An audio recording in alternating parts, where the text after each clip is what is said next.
Hola, hola, buenas noches, bienvenidos. ¿Sí me escuchan?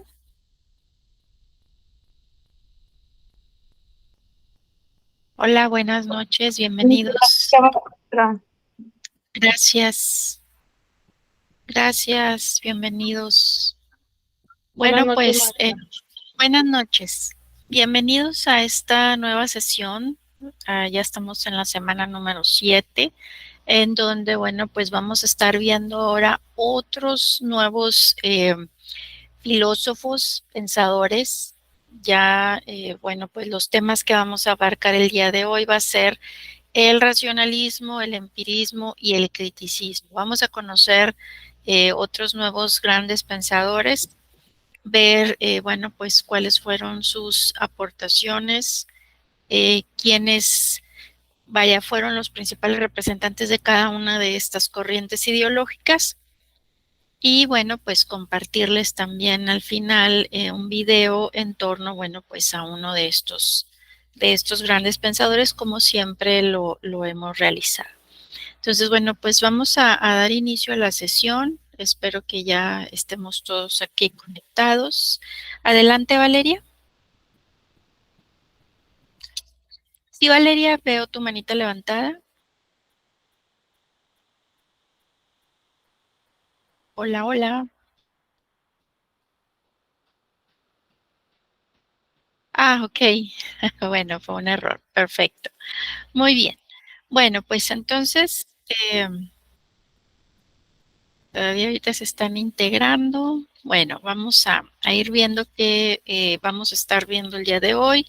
Vamos a ver esta pequeña introducción, explicar propiamente el tema que corresponde a estas tres corrientes ideológicas, ver el video, ¿verdad? Que siempre les comparto al final de pues alguno de estos grandes pensadores, hacer una pequeña dinámica en donde siempre repasamos pues los conceptos más importantes.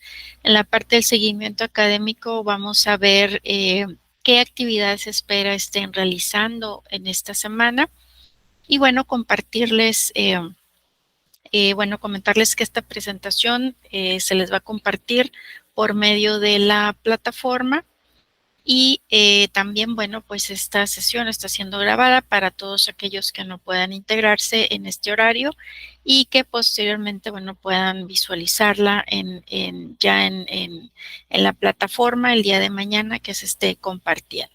¿Ok? Entonces, en esta ocasión, como les comentaba, bueno, el tema que vamos a estar viendo va a ser ya lo que se conoce como filosofía moderna, que inicia propiamente con estas corrientes filosóficas que se conocen como racionalismo, sobre todo con el racionalismo, empirismo y criticismo. Vamos a ver de qué tratan cada una de ellas porque en relación a esto, pues va a poder entonces llevarse a cabo lo que es la actividad que corresponde pues en esta semana realizar. Vamos a ver que ya en el comienzo propiamente de lo que se conoce como filosofía moderna, vamos a ver que esto, bueno, pues va unido a una serie de factores históricos que de cierta manera, bueno, van a condicionar un cambio de mentalidad y va a suponer pues una nueva forma de pensar, sobre todo pues en lo referente al ser humano, entendiéndolo ahora como un ser racional, como un ser autónomo y bueno, a su posición obviamente dentro de la naturaleza.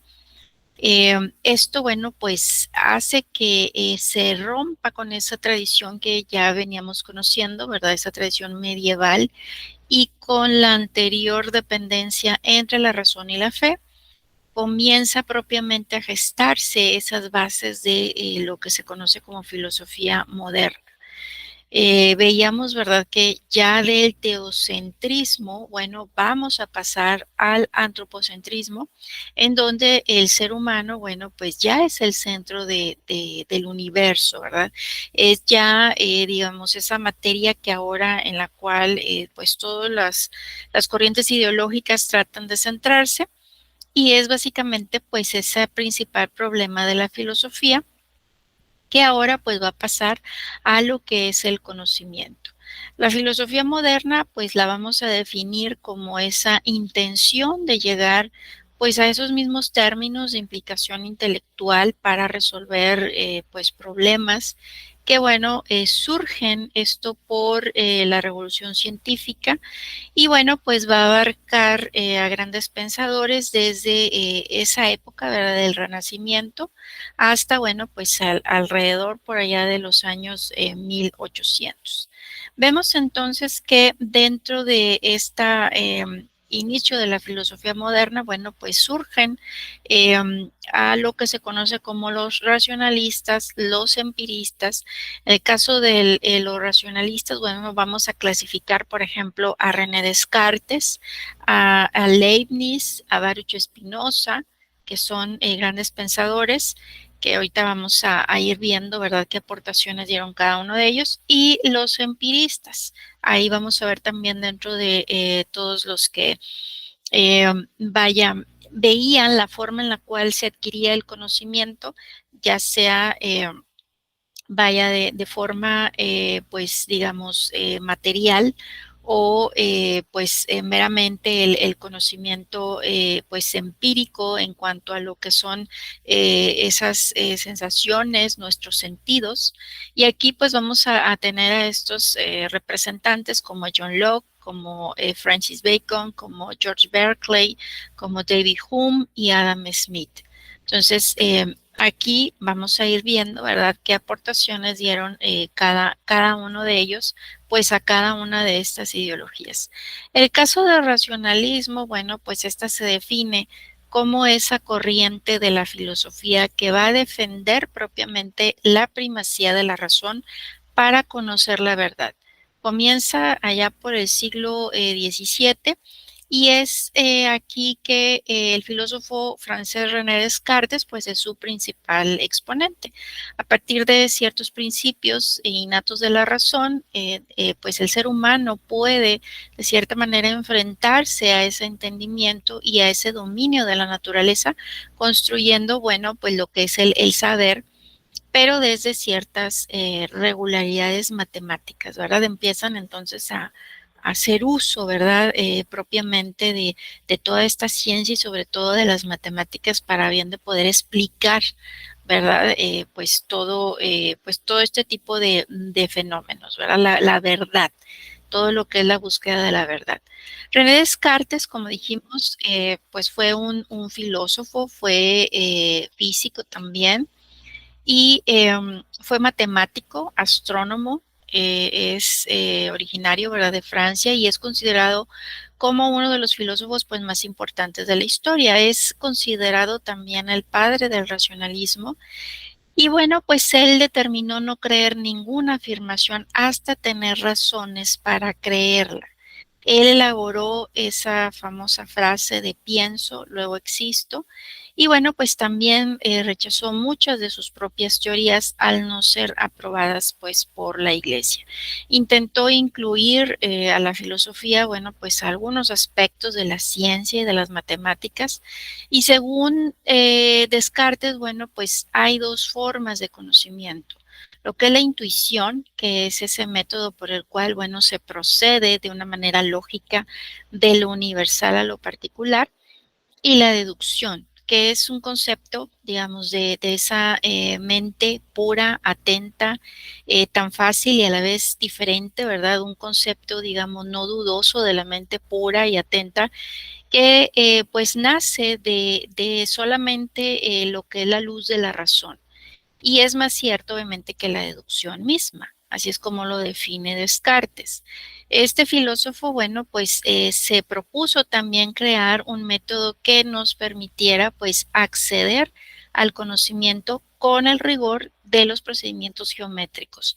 Entonces, se elabora un método que consta de 4 reglas, por ejemplo, la evidencia, en donde, bueno, pues aquí él define que solo puede aceptar como verdadero lo que se presenta como claro, como distinto, como exacto, por ejemplo, las matemáticas, el análisis, que este consiste en dividir, digamos, nuestro objeto de estudio en tantas partes menores como sea posible para poder resolverlo mejor. La síntesis, que sería conducir con orden los pensamientos, digamos, desde lo más simple a lo más complejo. Y la enumeración, que sería pues revisar los pasos dados para asegurarnos de no haber cometido pues ningún error, ¿verdad?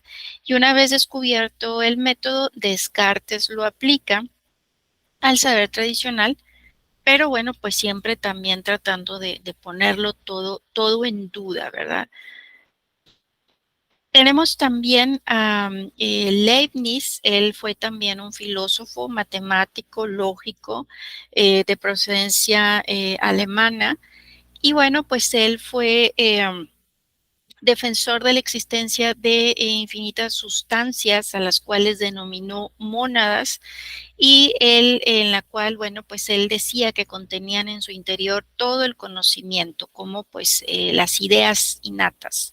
Él decía, ¿verdad?, que estas sustancias, bueno, no tenían extensión, sino que eran un tipo de sustancias de cierta manera, pues espirituales, y que cada una de ellas tenían pues en su función una ley propia, que eran, digamos, ese tipo de elementos últimos del universo, que eran sustancias simples, eternas e individuales, que no se comunicaban entre ellas y que cada una pues era un reflejo de ese universo entero, que era obviamente pues una armonía preestablecida.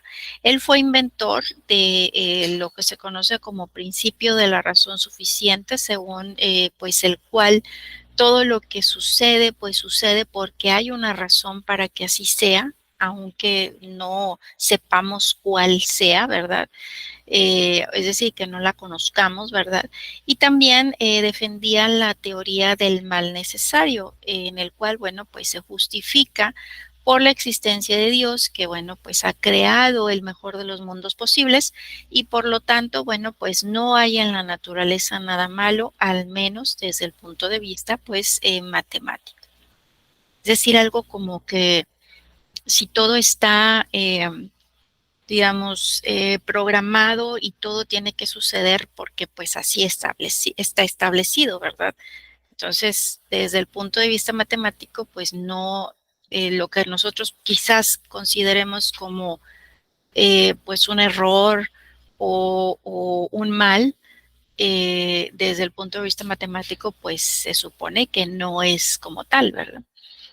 En el caso de la corriente ideológica denominada empirismo, esta vamos a ver que es una doctrina filosófica que considera propiamente la experiencia sensible como la única fuente de nuestros conocimientos. Hay un empirismo clasificado como idealista y el otro pues de tipo materialista. El empirismo idealista pues va a estar limitando la experiencia a un complejo de sensaciones o representaciones, negando que, bueno, pues el fundamento de la experiencia es la naturaleza material. Y el empirismo materialista, bueno, pues este va a considerar que los objetos de la naturaleza material son ese fundamento de la experiencia sensible. Las principales características del empirismo como corriente filosófica, bueno, pues son que el conocimiento es subjetivo, se basa en la experiencia del individuo y su percepción de la realidad. Los conocimientos, bueno, se nutren en base a experiencias internas, que pueden ser pensamientos, emociones, y externas, que sería lo material, lo físico. Este obviamente se contrapone al racionalismo. La mente no posee ideas naturales, sino que éstas deben de adquirirse mediante el conocimiento que, pues al ser provisto por las experiencias, es limitado. Y el método de aprendizaje experimental en este caso de lo que viene siendo el empirismo, bueno, pues va a ser también de cierta manera pues inductivo. Dentro de los representantes, como vimos, ¿verdad? Tenemos a Berkeley, George Berkeley. Él fue un obispo, filósofo, científico irlandés que bueno, pues él fue de la línea filosófica empirista, idealista, y él pensaba que las ideas, las cualidades sensibles, los objetos sensibles, o lo mismo los objetos y las cosas que percibimos en torno a nosotros, pues eran objetos pasivos que no podían ejercer ninguna influencia real o obviamente los unos a los otros. Entonces, que la naturaleza no era activa. Este filósofo empirista fue el principal representante del idealismo subjetivo. Él pensaba que no se podía demostrar la existencia de la realidad a partir de las percepciones y bueno, pues como consecuencia, él pensaba, ¿verdad?, que la realidad pues era mental y se componía exclusivamente de ideas. Según Berkeley, él pensaba que no captábamos realidades, sino percepciones. Y además, bueno, las percepciones solo podían existir dentro de la mente, no fuera, ¿verdad? Si algo no era percibido directamente, pues no se podía entonces demostrar su existencia. Y para él, bueno, pues cualquier cosa que se pudiera percibir a través de cualquier sentido, color, dureza, olor, etcétera, pues era básicamente una idea o sensación que, bueno, no podía existir sin ser percibida. Por su parte, David Hume, él afirmaba que la única fuente del conocimiento pues era la experiencia, al mismo tiempo también origen y límite de todo saber, y él intenta aplicar el método experimental de las ciencias al estudio de la naturaleza humana para, bueno, pues destruir, por ejemplo, esa metafísica, ¿verdad?, falsa, poder sustituirla por otra práctica basada pues en los hechos y en la experiencia como, digamos, una nueva forma de pensamiento. Él pensaba que el conocimiento científico pues estaba relacionado con esa naturaleza humana y que la ciencia, bueno, pues se ocupaba del ser humano y la cual, bueno, constituía ese centro del resto de las demás ciencias. Él se esforzó por crear una ciencia naturalista del hombre que pues examinara esa base, digamos, psicológica de la naturaleza humana y argumentó en contra de la existencia de ideas innatas, postulando que todo el conocimiento humano, bueno, se deriva de lo que conocemos por la experiencia. John Locke también fue pues uno de los seguidores de esta corriente, ¿verdad? Y él, bueno, pues fue considerado uno de los principales referentes de este movimiento empirista. Sus obras, bueno, fueron de mucha influencia para pensamientos de grandes filósofos, escritores. Es una de las principales figuras del empirismo, del movimiento filosófico que pues defiende que el conocimiento humano parte de esa experiencia y también él pensaba, ¿verdad?, que ningún conocimiento humano puede ir más allá de esa experiencia. Entonces, él también, bueno, fue uno de los padres del liberalismo político que pues establece que la soberanía no está en manos de un rey, ¿verdad?, sino de la sociedad. Defiende mucho lo que es la separación de ese poder legislativo, ejecutivo, ¿verdad? Así como pues lo que es la libertad religiosa y la primacía, bueno, de los derechos del individuo sobre pues el colectivo. Él, en torno a lo que vienen siendo los derechos, bueno, pues él también por ahí, digamos, formuló pues este tipo de ideas en donde decía que la propiedad privada, la libertad, la vida y la búsqueda de la felicidad, pues eran derechos inalienables del hombre, ¿verdad? Que es decir, que no le podían ser negados. En torno a la igualdad, pues él también pensaba, ¿verdad?, que todos los individuos, aunque sean reyes o nobles, estaban sometidos a las mismas leyes en el mismo grado, ¿verdad? Que las leyes, bueno, se hicieron para los hombres y no los hombres para las leyes. Y también, bueno, pues realizó una crítica al absolutismo, sus críticas propiamente, pues a todo esto del absolutismo, lo convirtieron propiamente, pues en un enemigo público en Inglaterra, ¿verdad?, de su tiempo. Tanto que, bueno, pues fue exiliado de su país y, bueno, pues pudo retornar ya pues allá en la Revolución 1688, en donde, bueno, pues ahí ya por fin se pudo asentar pues la primer monarquía parlamentaria del mundo y se puso fin, ¿verdad?, a ese poder absoluto de los monarcas, como lo conocimos propiamente, bueno, pues en la historia, ¿verdad? En el caso de Thomas Hobbes, él, bueno, pues vemos que este filósofo político inglés, dentro de su contexto, ¿verdad? Y bueno, pues en el cual él vivía, básicamente, bueno, pues estuvo siempre marcado por grandes guerras. Esta circunstancia, pues, fue propiamente decisiva en el pensamiento de este filósofo y bueno, pues él llegó a escribir varios libros pero con una visión, una perspectiva política, ¿verdad? Y organizacional de la sociedad.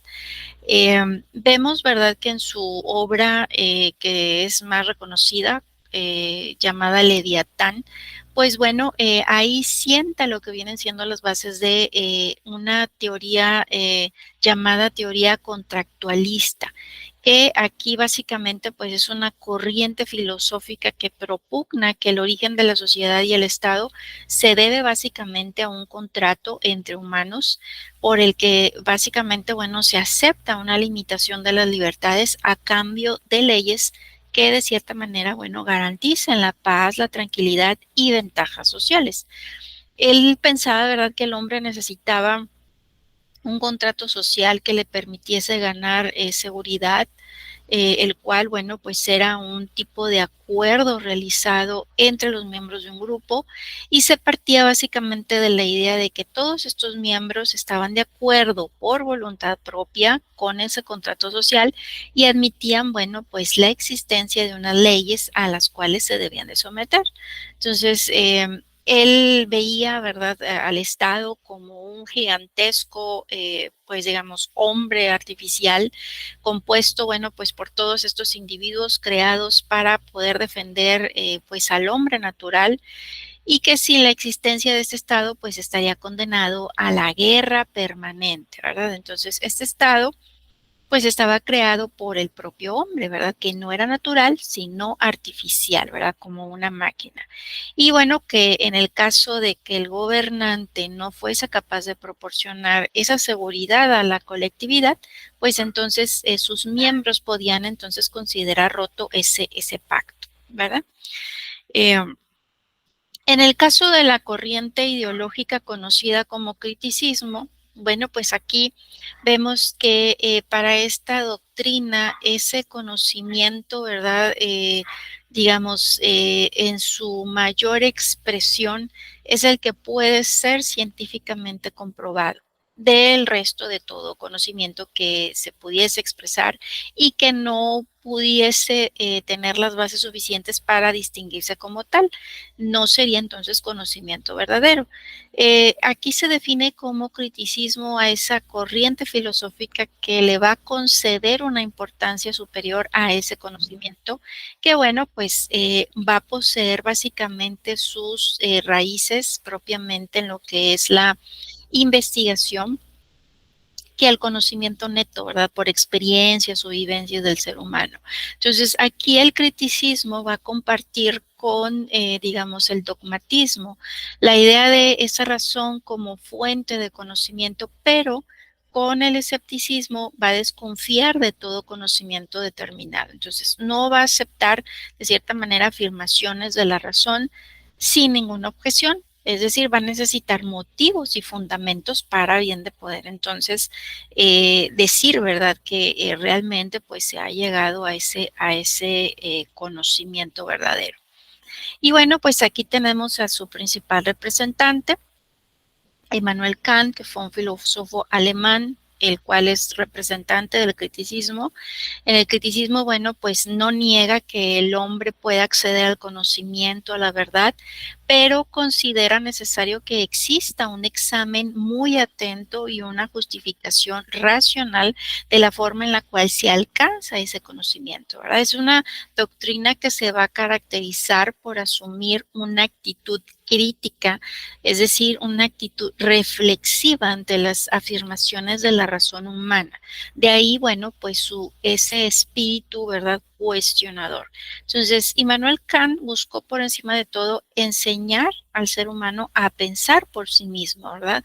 Y a rechazar pues todos esos dogmas de todo tipo que, bueno, de cierta manera destruían la razón y sometían pues ese libre pensamiento pues a ideas fijas. No por ello, bueno, pues negaba la importancia del conocimiento previo. Al contrario, lo consideraba imprescindible como punto de partida.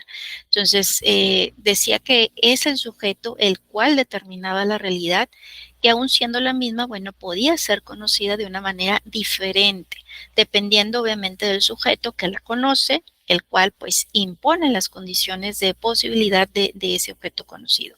Y bueno, pues dentro de las obras de Kant, eh, vamos a ver que, bueno, pues esta constituye una síntesis entre esas dos vertientes filosóficas de gran importancia, el empirismo, el racionalismo.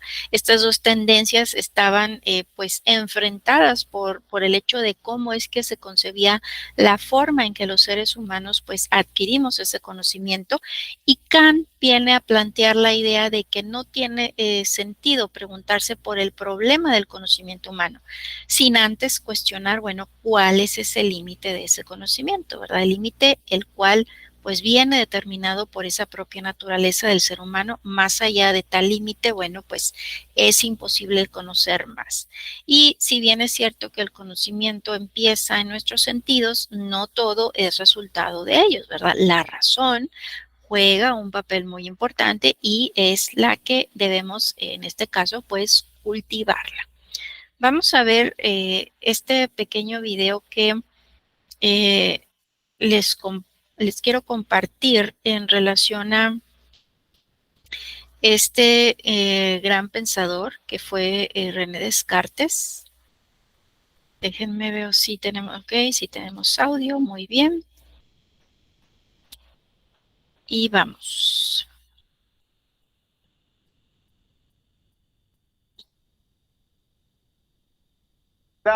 El padre de la modernidad filosófica, el hombre que saca del medievo a la filosofía y la impregna de racionalismo y ciencia. Él es el autor de la famosa frase pienso, luego existo. Pero ¿qué significa y qué complejo y metódico sistema se esconde detrás de estas palabras? Hoy vamos a indagar en la figura del filósofo francés René Descartes.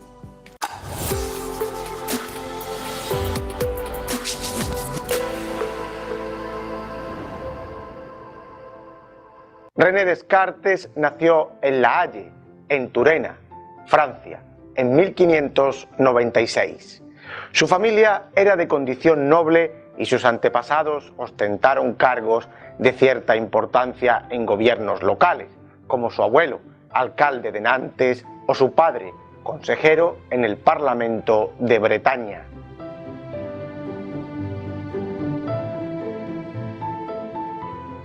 Su infancia estará marcada por la muerte de su madre tras dar a luz a su hermano, cuando él apenas tenía 1 año. Así, el pequeño Descartes quedó al cargo de su padre, una niñera y su abuela. A los 11 años entró a estudiar en el colegio jesuita de La Fleche, el más famoso del mundo por aquellas fechas, donde cursaría latín, griego, gramática, literatura, música, filosofía, física o matemáticas, disciplinas en las que pronto sobresaldría como un alumno excelente. Después, Descartes fue a estudiar a la Universidad de Poitiers, donde se licenciaría en Derecho. A los 22 años decide ir a ver el mundo y viaja así hasta los Países Bajos, alistándose en el ejército del duque Maximiliano de Baviera para combatir en la famosa Guerra de los 30 años. En los Países Bajos trabará también amistad con los científicos Isaac Beckmann y Johann Faulhaber. Fue durante su estancia en el ejército, concretamente en Ulm, cerca de Baviera, donde tuvo una revelación en sueños que le hizo tomar la decisión más importante de su vida: dedicarse por completo al estudio. Abandona así el ejército y se dedica a viajar en busca del conocimiento por países como Dinamarca, Italia o Alemania. Los viajes serán una constante en su vida, pues nunca tuvo el filósofo una residencia fija. Gran parte de estos viajes fueron a los Países Bajos, donde la tranquilidad política y económica y la apertura de pensamiento creaban el clima perfecto para exponer sus pensamientos y entrar en contacto con las ideas más avanzadas. Hay que decir que Descartes siempre fue un hombre prudente y cauteloso y buscó la forma de evitar polémicas o realizar escritos atrevidos que le pudieran acarrear la cárcel o incluso la hoguera, como a otros tantos. En 1649, Descartes acepta la propuesta que la reina Cristina de Suecia le había hecho para que ejerciera como su maestro. Parece que el clima y los madrugones, que nunca fueron del agrado del filósofo, terminaron por mellar su salud, alcanzando la muerte al año siguiente, en 1650, con 53 años de edad. Algunos estudios recientes basados en síntomas médicos han apuntado que Descartes podría haber sido envenenado por arsénico. Trazada grosso modo su biografía, vamos pues ahora a explicar sus ideas filosóficas fundamentales. A Descartes se le puede considerar el padre de la modernidad filosófica y del racionalismo. Pero, ¿qué queremos decir cuando hablamos de filosofía moderna o del racionalismo en filosofía?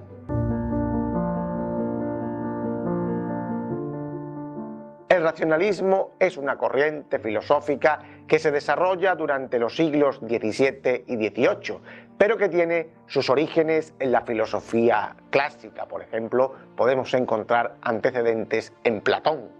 Para el racionalismo, la razón es la fuente de todo conocimiento verdadero. La realidad se explica y se fundamenta por ella, siendo algo verdadero cuando se ajusta a las leyes de la razón. La razón es innata, con leyes propias y sustentada en el orden objetivo de las ideas divinas. Las matemáticas o la geometría son una demostración clara de su eficacia, puesto que no necesitan existir físicamente para ser comprobadas como ciertas. Así, 2 más 2 son siempre 4. No hacen falta los sentidos para comprobar esta verdad. El racionalismo se suele contraponer al empirismo, pues el empirismo parte de la empiria, es decir, de la experiencia, de los sentidos, para conocer el mundo que nos rodea. Para los racionalistas, los sentidos son fuente de error: la vista, el tacto, el oído. La filosofía de Descartes parte de la búsqueda de un método eficaz para llegar a una verdad universal. Descartes era muy crítico con el método tradicional de la escolástica, al que no le interesaba tanto encontrar la verdad, pues esta era en sí algo que ya había sido revelado, aunque el método tampoco es algo nuevo en filosofía, pues ya se habían planteado métodos en la antigua Grecia o en el medievo. Sí que él, Descartes, lo va a convertir en el eje de su filosofía y a la par en algo eficaz y práctico, como demostró en sus hallazgos matemáticos y geométricos.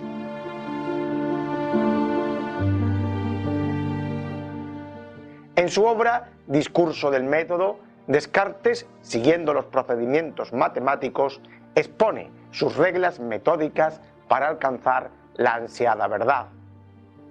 Por método entiende Descartes una serie de reglas ciertas y fáciles, tales que todo aquel que las observe exactamente no tome nunca lo falso por verdadero y sin gasto alguno de esfuerzo mental llegue a una verdadera comprensión de todas aquellas cosas que no sobrepasen su capacidad. Las reglas son 4. Primera, regla de la evidencia. No aceptar cosa alguna como verdadera si no se la ha conocido de forma evidente. Segunda, regla del análisis. Reducir las cuestiones más complejas a otras más simples. Tercero, regla de la síntesis. Pasar desde el conocimiento de los objetos más simples y fáciles de conocer a los más complejos mediante un orden deductivo. Cuarta regla, regla de la enumeración. Realizar cuantos recuentos y revisiones sean necesarios para no olvidar nada y cerciorarse de que todo está saliendo correctamente. En el método, Descartes también se apoya en las dos operaciones fundamentales de la mente, la intuición y la deducción. La intuición es una representación producto de la inteligencia pura y atenta, representación tan fácil y tan distinta que no subsiste duda alguna acerca de lo que se comprende y es más simple y más segura que la deducción. La deducción es, a su vez, todo aquello que se concluye necesariamente a partir de otras cosas que ya se conocen con certeza. Por ejemplo, si vemos una cadena mediante deducción, sabremos que el último eslabón está unido con el primero, aunque no veamos el primer eslabón.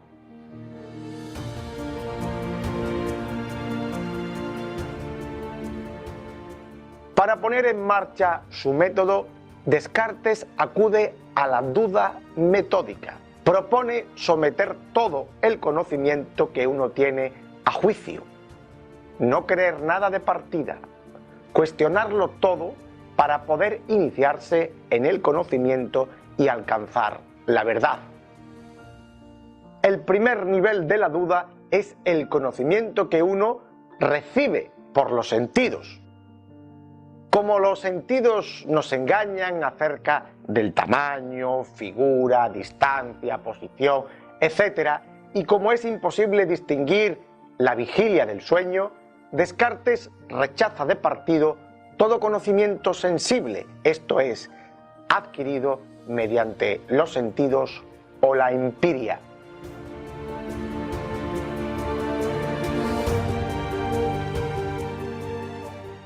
El segundo nivel de la duda o del conocimiento afecta a la razón misma y a su modo de conocer.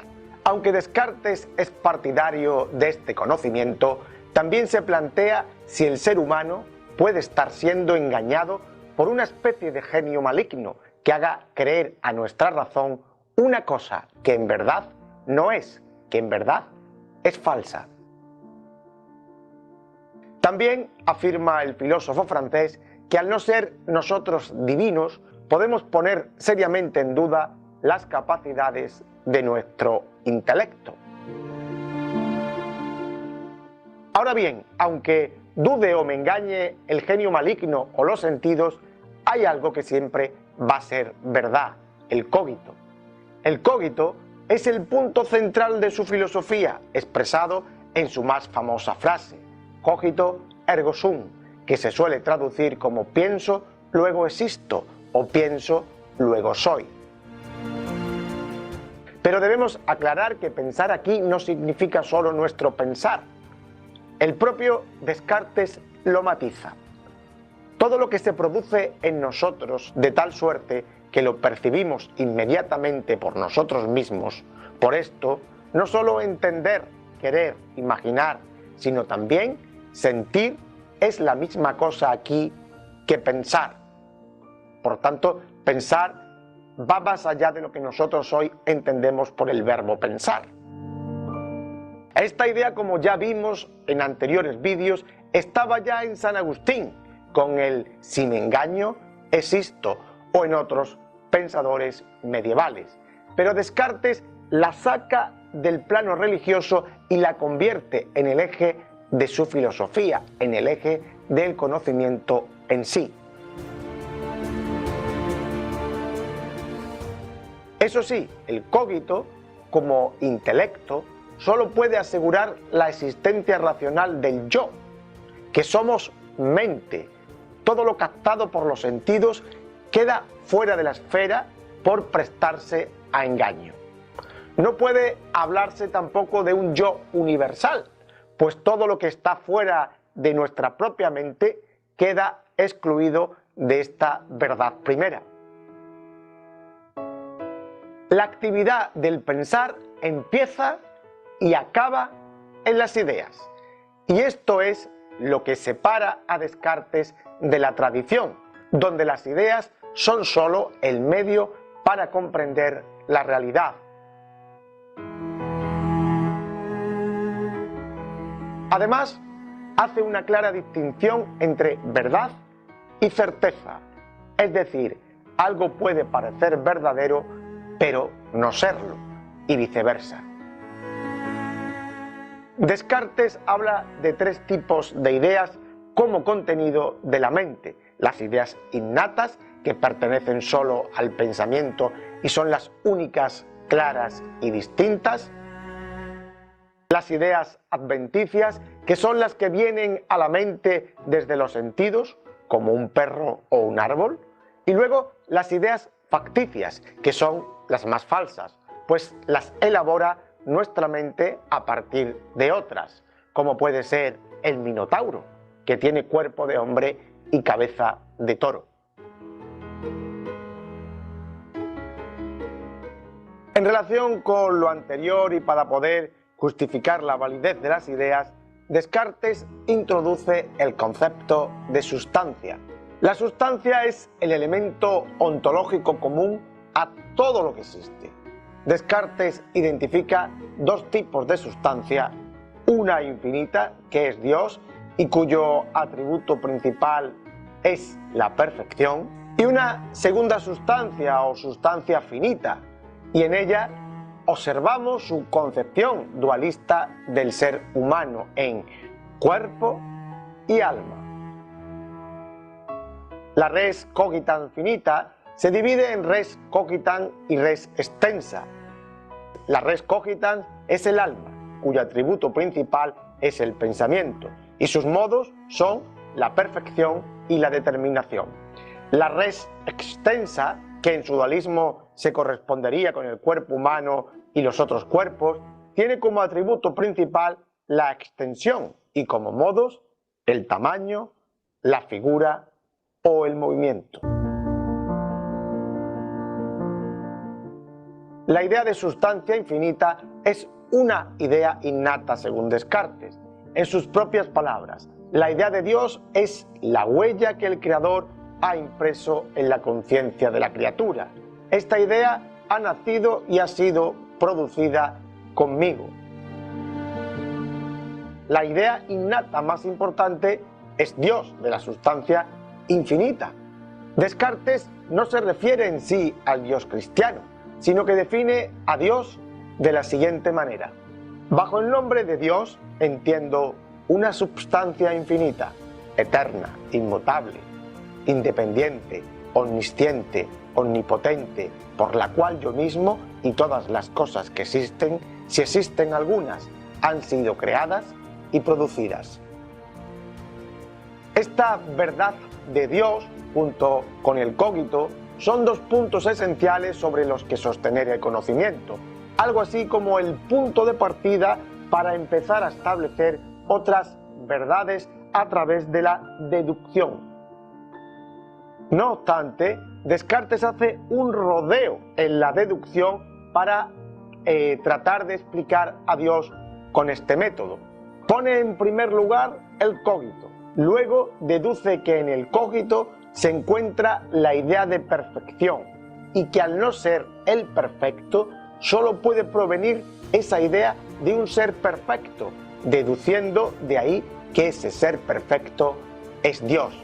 De esta segunda deducción hace la tercera, la existencia del mundo.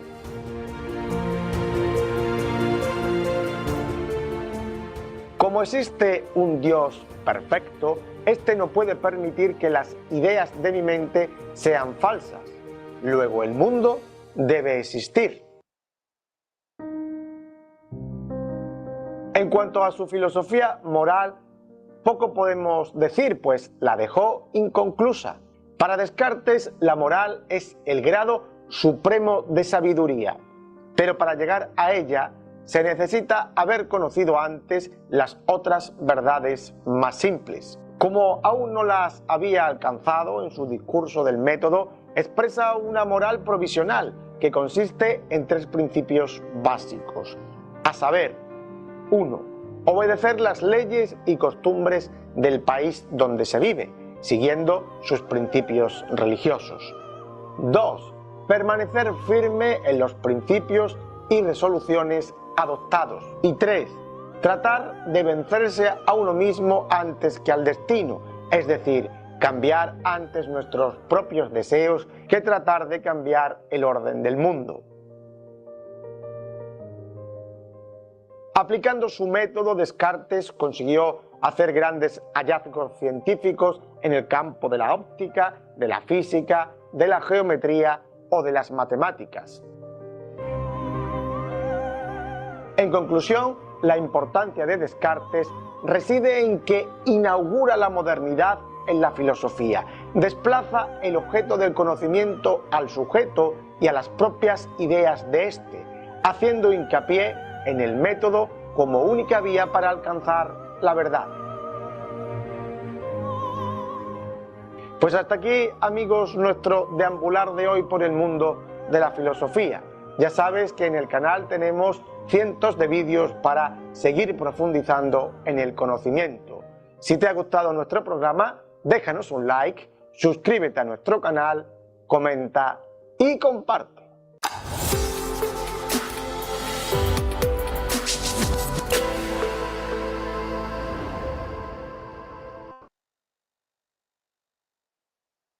Bueno, muy bien. Vamos a, no sé qué les pareció esta biografía de este gran pensador. Algo interesante, ¿verdad? Que pues también podemos ver por ahí en muchas de las películas, ¿verdad? Que conocemos, siempre se dice, ¿verdad? De que si realmente lo que estamos nosotros actualmente viviendo es realidad, ¿cierto?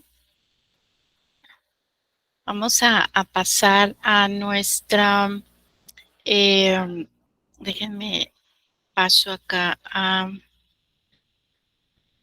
nuestra actividad de repaso. Déjenme la comparto un poquito nada más aquí ver. Permítame tantito que está lento esta cosa. Muy bien. Bueno, para ver si se pueden conectar aquí a nuestra actividad a nuestra dinámica de repaso. La Plataforma es kahoot.it y la clave de acceso es 697-7873. Son nada más 4 preguntitas en relación a este tema que acabamos de ver.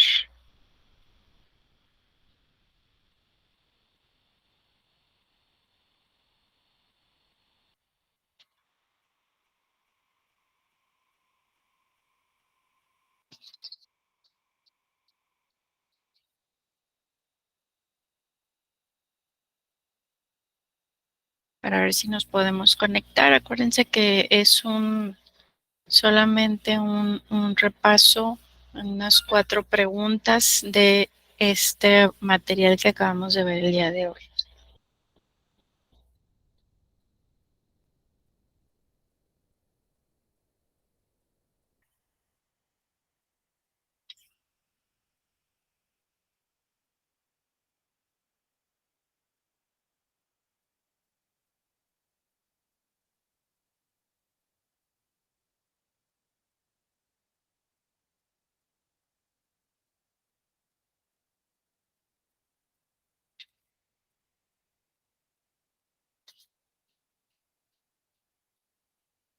Bueno, vamos a ver quiénes se conectaron para iniciar con...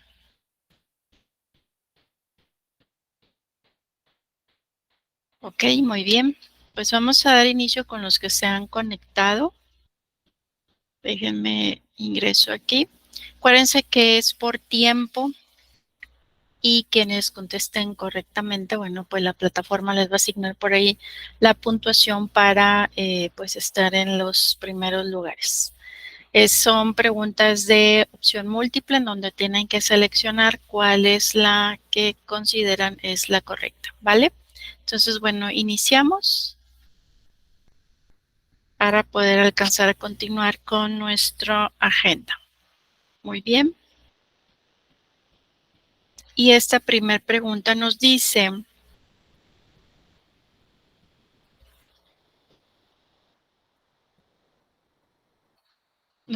que es considerado el padre del racionalismo y es autor de la frase pienso, luego existo. Acabamos de verlo. ¿Cómo se llama?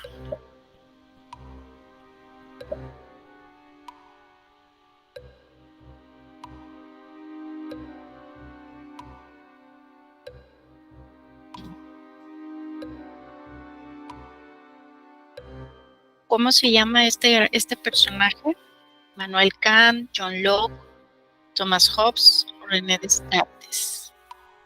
A ver, acá nos están contestando por medio del chat. Padre del racionalismo y autor de la frase pienso, luego existo.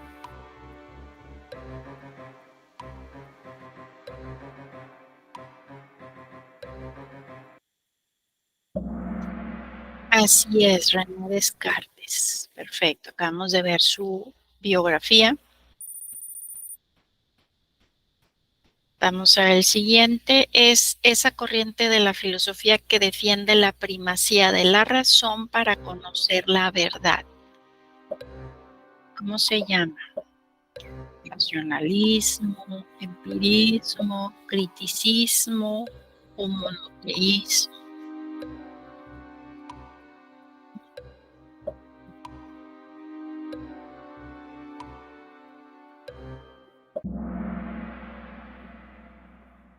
Racionalismo, así es una de las corrientes que estuvimos viendo en este material.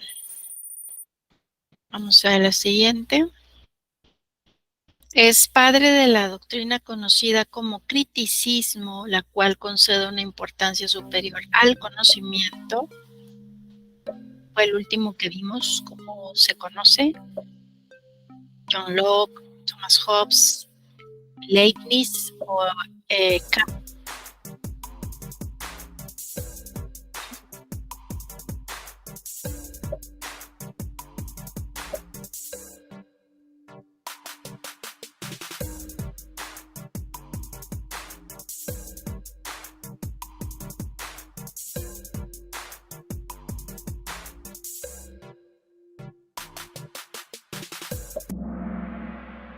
¿Cuál fue?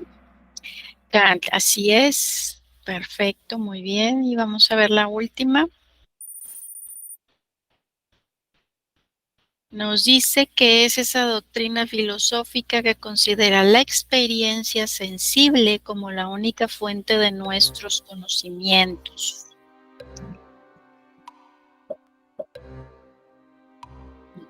Experiencia sensible como la única fuente de nuestros conocimientos. ¿Cómo le llamamos? Racionalismo, existencialismo, criticismo o empirismo. Proviene todo de los sentidos.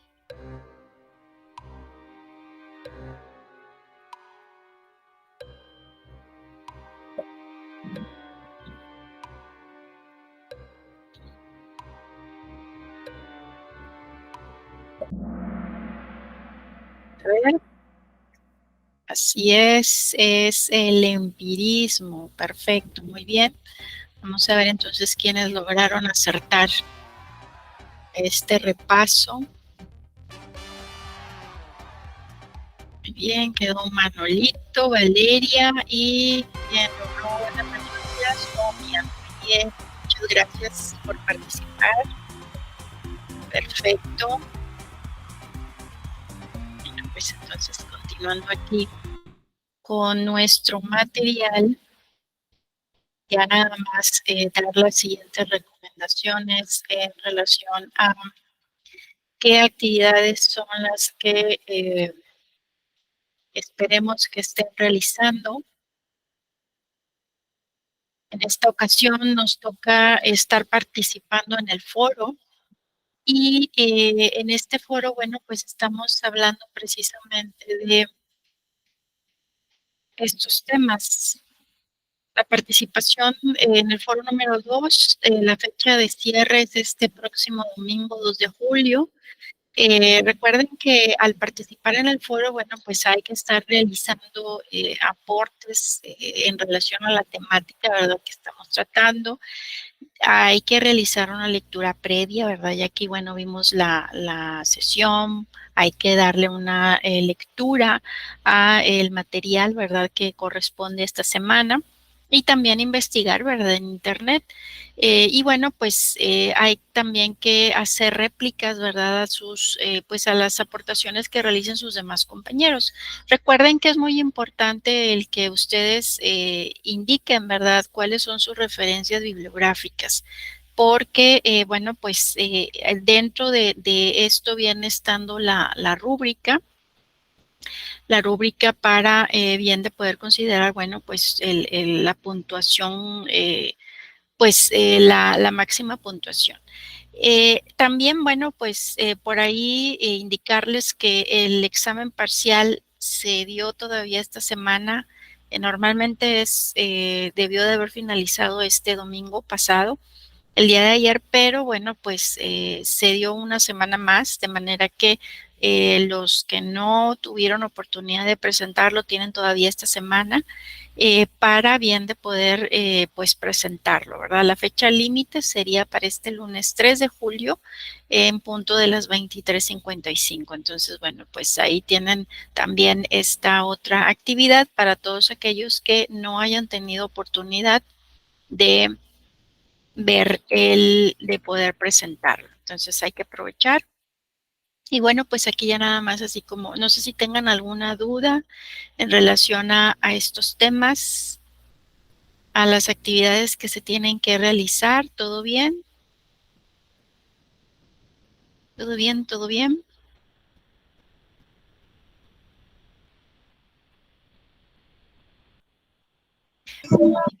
Sí, maestra, muchas gracias. Perfecto. Bueno, pues entonces nos seguimos viendo ahí en la plataforma.